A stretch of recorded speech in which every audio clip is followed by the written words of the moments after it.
নমস্কার বন্ধুরা, দেখুন কি সুন্দর গাঁদা গাছের কাটিং করে 10-12 দিনের মধ্যে এত সুন্দর রুট হয়ে গেছে।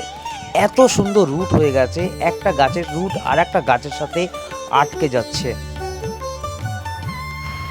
এখন এই সময় এই গাঁদা গাছের কাটিং করার কারণ এখন অল্প বৃষ্টি আর ওয়েদারটাও কিন্তু বেশি গরম নয়।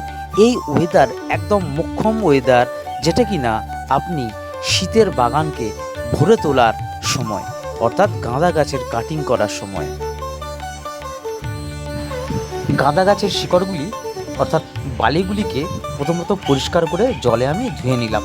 তারপরে শুকনো মাটি দিয়ে আমি গাঁদা গাছগুলো রিপোর্টিং করছি, কারণ আমি মাটিগুলো আগে থেকেই রেডি করে রেখেছিলাম। তো আপনারাও যদি রেডি করে রেখে এরকম করে চারা তৈরি করতে পারেন, তাহলে আর দোকান থেকে ওই চারা কিনতে হবে না। আর শীতকালে পান অজস্র ফুল।